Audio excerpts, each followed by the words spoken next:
Hey guys, this is NitroZombie, and today's video is going to be a tutorial on how to make a villager into the profession that you want, and ultimately get that mending book trade or other enchanted book that you're really after. So I'm here in my trading hall on the survival realm world that I play on. You can see that I've got all different kinds of librarian villagers that are set to the enchanted book trades that I want. You can see I got protection 4, luck of the sea 3, Depth Strider 3, Quick Charge, Sweeping Edge. I've got all of the best enchantments of the game here at my disposal. And this is the setup that a lot of people strive for in late game Minecraft. It's nice to be able to have all of the books that you want so you can get the specific combination of enchantments on a piece of armor and gear instead of having to guess whenever you're using the enchantment table and hope for the best. And a handful of the enchantments in the game are not obtainable using the enchantment table. These are what's known as treasure enchantments, mending being one of them. The only way to obtain these enchantments is through fishing, finding them in loot chests throughout the world, and trading with villagers.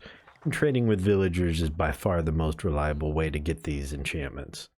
Especially with Mojang consistently trying to take AFK fishing out of the game. And with the 1.16 Nether update, they've made it considerably harder to get enchanted books through AFK fishing.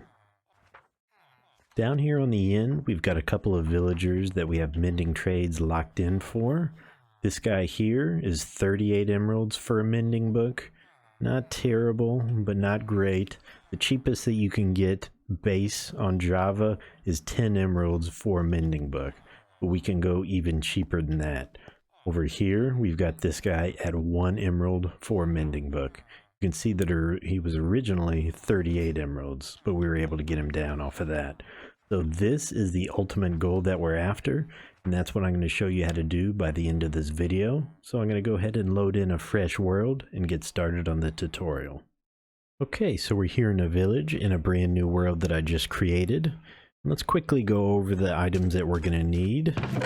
We're going to need the job site block for the villager that we want to make. In this case, we want to make a librarian, so we'll need a lectern.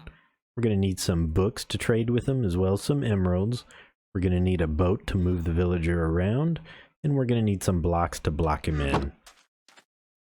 So ideally, what you want to find whenever you're looking for a villager to change into the job that you want is a villager that has not been linked to a job site block and has not been traded with.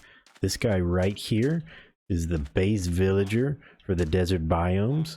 Depending on what biome you're in, these outfits are going to vary a little bit. You can look on the wiki if you're not sure.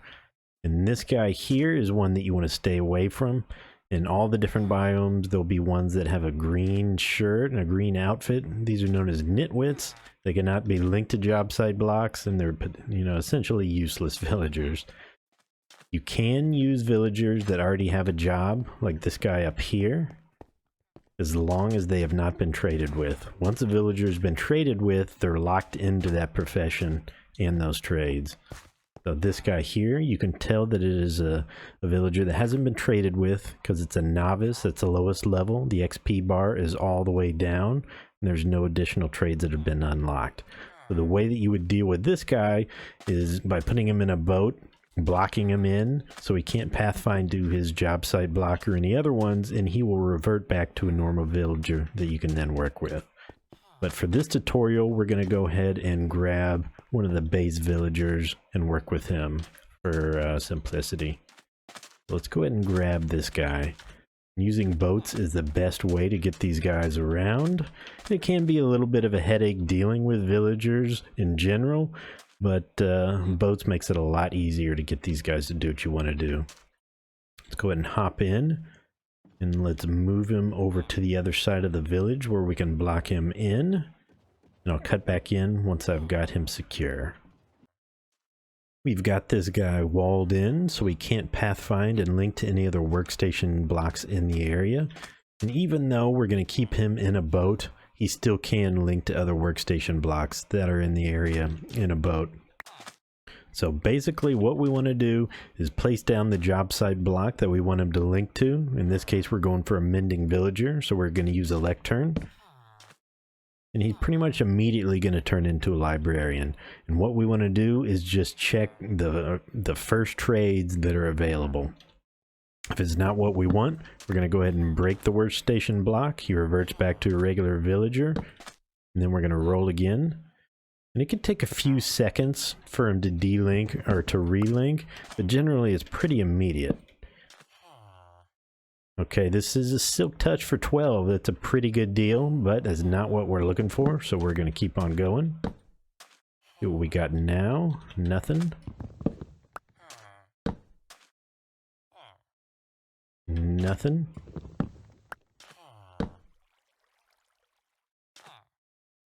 Lure 1. Nope. So at this point, it just comes down to re-rolling like that until you get the enchantment that you want in the first 2 trade slots. It takes a little bit of patience, and it can take a little bit of time to get the exact one that you want.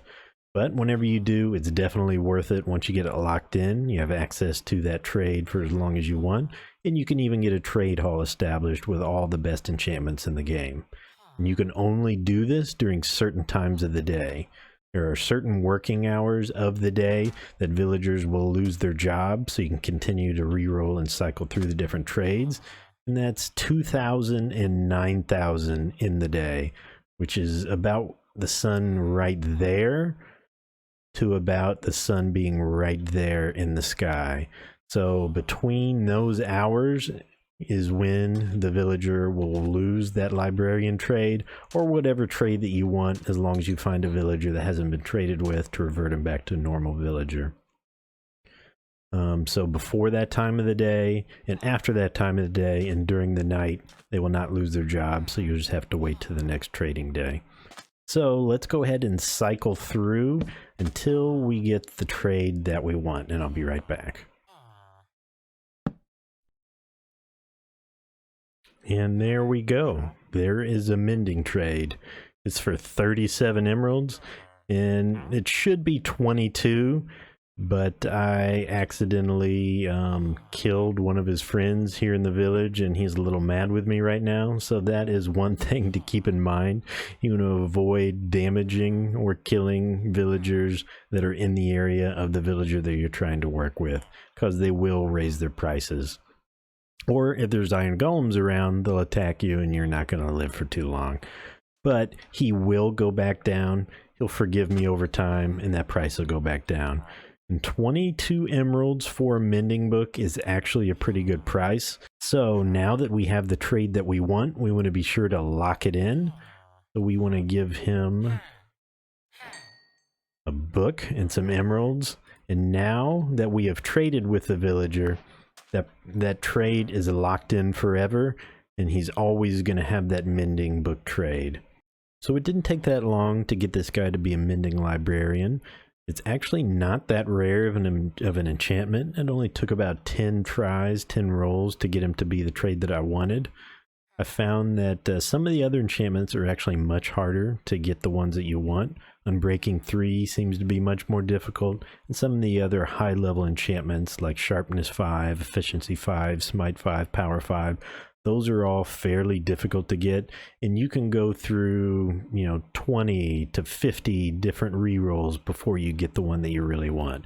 But if you stick with it, it's just a matter of patience, and you will get that enchantment that you want eventually. So next, I'm going to go through how to zombify and cure villagers once you've locked in the trade that you want to get it to be a 1 emerald trade. I'm back on my realm world where I've got my buddy here that had the 38 emeralds for a mending book trade. And what we've got to do is subject this guy to a zombie bite and then cure him of his zombification. And in return, he'll repay us with some cheap trades. One thing to take into account before doing this in your world is the difficulty level that your world is set at.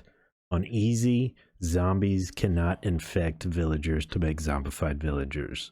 On normal, only 50% of the time will it result in a zombified villager. On hard, every time it will result in a zombified villager. So unless you're willing to up the difficulty level of an easy or normal world to hard, I recommend not using this method and instead finding a zombified villager out in the world and curing it before using the method to lock in an enchanted book trade that you want. I prefer to do it after you lock in the book that you want, just because sometimes it takes 2 or 3 times of zombifying and curing to get it all the way down to 1 emerald, but the other method is perfectly viable, and most often you will result in 1 emerald trade, and if not, then it'll be drastically cheaper. Before you're able to successfully zombify your villager, you're going to have to, of course, get a zombie confined in some way so you can get him to bite him. This guy here I have stuck behind some fences and a gate, and you're going to have to name him or else they will despawn on you. And that also goes for zombie villagers. Whenever the villagers are in the zombified state, if you get far enough away from them, they will despawn. So it's a good idea to always name tag them to be safe. Let's go ahead and cart this guy in. Break the boat. And let's subject him to the zombie.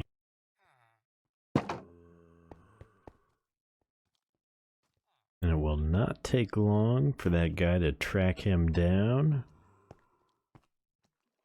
and inflict zombification on him.